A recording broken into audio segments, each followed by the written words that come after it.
Bismillahirrahmanirrahim. Assalamualaikum warahmatullahi wabarakatuh. Sahabat rahasia kolbu rahimakumullah. Sedekah adalah salah satu ibadah yang diutamakan oleh Allah Subhanahu wa taala. Karena ibadah yang satu ini dapat menghapus dosa dan kesalahan kita. Namun hati-hati, sedekah dengan cara yang salah dapat mengantarkan kita masuk ke dalam neraka. Di dalam suatu hadis yang diriwayatkan Muslim, bahwa ada 3 golongan orang yang pertama masuk neraka. Salah satunya adalah orang yang suka bersedekah. Berikutnya, yang diadili adalah orang yang diberikan kelapangan rejeki dan berbagai macam harta benda. Ia didatangkan dan diperlihatkan kepadanya kenikmatan-kenikmatannya, maka ia pun mengenalinya dan mengakuinya. Lalu Allah bertanya, "Apa yang engkau telah lakukan dengan nikmat-nikmat itu?" Maka dia menjawab, "Aku tidak pernah meninggalkan sedekah dan infak.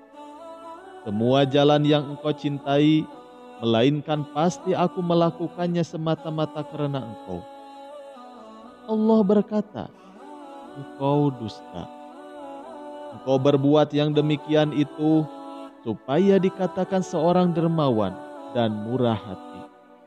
Dan memang begitulah yang dikatakan tentang dirimu." Kemudian diperintahkan malaikat agar menyeretnya atas mukanya dan melemparkannya ke dalam neraka. Hadis riwayat Muslim. Lalu kesalahan seperti apa yang dapat membuat sedekah kita malah mengantarkan masuk ke dalam neraka? Dalam kitab Fadilah Amal karangan Syekh Maulana Muhammad Zakaria Al-Kandahlawi, beliau menerangkan dalam banyak hadis dan ayat-ayat Al-Quran diterangkan tentang keburukan berbuat riya, yaitu beramal dengan tujuan ingin dilihat orang lain. Perbuatan ini dikatakan sebagai perbuatan syirik yang dapat menghilangkan pahala. Bahkan riya itu mengakibatkan dosa yang besar. Ia bisa diartikan memperlihatkan ibadah dengan maksud agar dilihat oleh orang untuk mendapatkan pujian. Menurut ahli kasab, riya merupakan sikap yang dapat mengantarkan seseorang kepada ketidakikhlasan. Ada banyak kesalahan yang mungkin kita lakukan dalam bersedekah. Tanpa kita sadari, kesalahan-kesalahan tersebut membuat sedekah kita tidak sempurna. Sebagaimana tertulis di dalam buku 400 Kebiasaan Keliru dalam Hidup Muslim, karya Abdillah Firmansyah Hazard, yang isinya antara lain: pertama, sedekah karena mencari pujian makhluk. Salah satu yang umum dilakukan ketika melakukan sedekah adalah ingin dipuji sebagai orang dermawan oleh orang lain.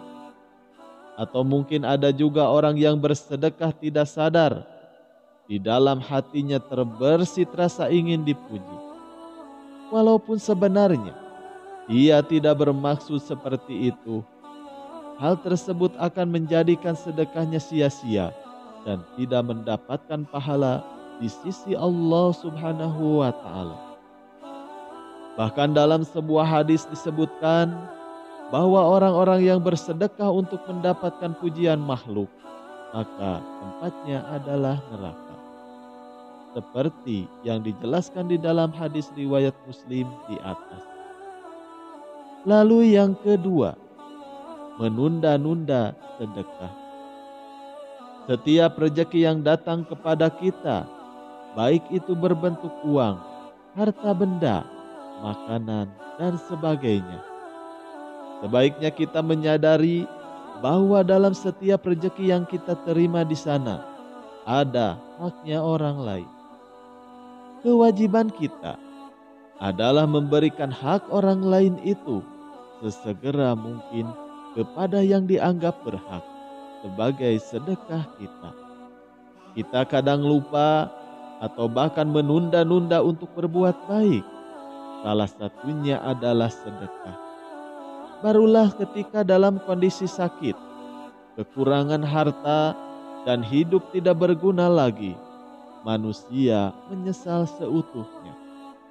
Sebagaimana hadis yang diriwayatkan dari Abu Hurairah radhiyallahu anhu, bahwa ia berkata, seseorang bertanya kepada Rasulullah sallallahu alaihi wasallam, "Wahai Rasulullah, sedekah apakah yang paling baik?"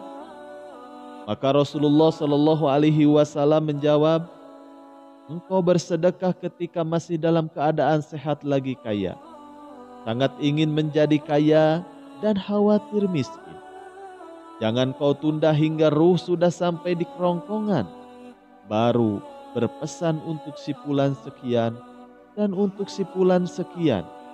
Padahal harta itu sudah menjadi hak si fulan atau ahli waris." Hadis riwayat Bukhari. Yang ketiga adalah tidak bersedekah dari orang terdekat terlebih dahulu. Allah Ta'ala berfirman, mereka bertanya tentang yang mereka nafkahkan. Jawablah, apa saja harta yang kamu nafkahkan, hendaklah diberikan kepada ibu bapa, kaum kerabat, anak-anak yatim, orang-orang miskin, dan orang-orang yang sedang di dalam perjalanan. Dan apa saja kebaikan yang kamu perbuat, maka sesungguhnya Allah Maha mengetahui. Quran Surat Al-Baqarah ayat 215. Ayat tersebut diturunkan saat sahabat bernama Amir bin Jammu bertanya kepada Rasulullah Shallallahu Alaihi Wasallam tentang kepada siapa harta hendak diinfakkan. Sesuai ayat di atas, sedekah paling utama adalah kepada orang tua, baru kemudian kerabat dan seterusnya. Sesungguhnya sedekah kepada orang miskin, pahalanya satu sedekah, sedangkan sedekah kepada kerabat, pahalanya dua, yaitu pahala sedekah dan pahala menjalin hubungan kekerabatan. Hadis riwayat Nasai, Tirmizi, dan Ibnu Majah. Lalu yang keempat adalah perhitungan di dalam bersedekah. Ketika mengeluarkan uang untuk berbelanja kebutuhan sehari-hari, kita pasti akan mengkalkulasikan uang yang akan dipakai dengan jumlah uang yang kita miliki. Begitupun dengan bersedekah, yang terbaik adalah tidak berlebihan namun juga tidak pelit atau kikir, dan harus sesuai dengan kemampuan kita. Sedekah hendaknya memakai perhitungan sehingga tidak risau dan hati tetap ikhlas. Perhitungan di sini bukan berarti menghitung-hitung sedekah yang telah kita keluarkan dengan pahalanya, tapi lebih kepada manajemen keuangan, karena sesungguhnya jika kamu mengetahui balasan Allah, maka apa yang kita keluarkan tidak ada nilainya sama sekali. Rasulullah Shallallahu Alaihi Wasallam bersabda, bersedekahlah kamu dan janganlah menghitung-hitung, karena Allah akan menghitung-hitung pula pemberian kepadamu. Dan janganlah kikir, karena Allah akan kikir pula kepadamu. Hadis riwayat Muslim.